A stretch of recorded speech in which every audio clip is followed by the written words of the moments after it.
Colin is asking, how important is couples therapy?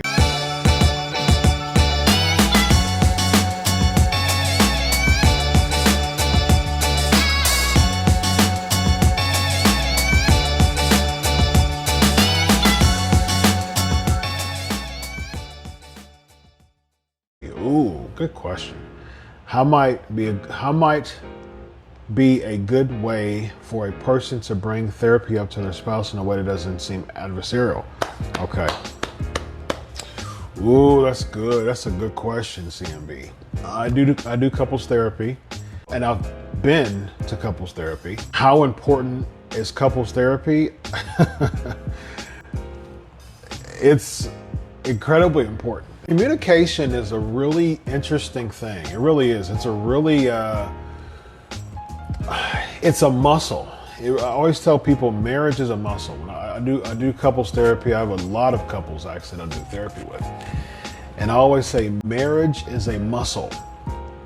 I'm a big fitness guy, love to work out, and if I'm doing bicep curls and I'm strengthening my biceps or my chest or anything, core, anything, and I'm doing it for often, I'm making it a mission to work on certain body parts, and then all of a sudden I'm like, you know what, I'll just stop working on certain body parts. I won't do any bicep curls anymore for like 2 months, and then all of a sudden, like, I'm expecting my bicep to be at the same level of strength that it was 2 months ago.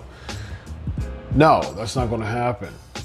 You develop atrophy there, and your muscle starts to weaken because you're not making it a mission to continue to work that muscle. And I don't care if you've been married for 6 months, for 6 years, for 16 years, for 60 years. Marriage is a muscle. You have to make it intentional to keep working the muscle of marriage. Do life with each other. Be best friends. I say that all the time. Make your marriage the nucleus of your family, not your kids. And I have 3 of them, and I love my kids, and I will die for my kids. And I will tear somebody up if they mess with my kids. But my kids aren't the nucleus of my marriage, of my relationship at the house. My wife is. My marriage is. And so it is essential for you to have therapy and maintain that muscle. That helps maintain the muscle of your marriage too. And I tell this with my clients all the time. I call it maintenance therapy. You don't always, neither should you, always go to therapy when things are bad. I have a therapist, and there's been plenty of times over the past couple of years that I've went to my therapist and everything was fine. I mean, things were good. But I still went to him just for a checkup, just to release, just to process some things. It's essential. And when it comes to couples therapy, it's just as essential because there's some communication barriers. That's the reason why I'm talking about marriage being a muscle. Look, I've known my wife for nearly 13 years, been married to her for 11. And there's still some communication gaps that we have. Because I tell this, I have a minor in communications, and I have a really interesting illustration that I give people when I do couples therapy. I'm gonna give it to you. I didn't tell her that. All right. That is the sentence. That is one sentence, right? That sentence can go 5 different ways and can be interpreted by 2 people. 2 people can look at that sentence and interpret it different ways. Why, you ask? Okay. Where's the inflection? It can go 5 different places. All right. I didn't tell her that. I didn't tell her that.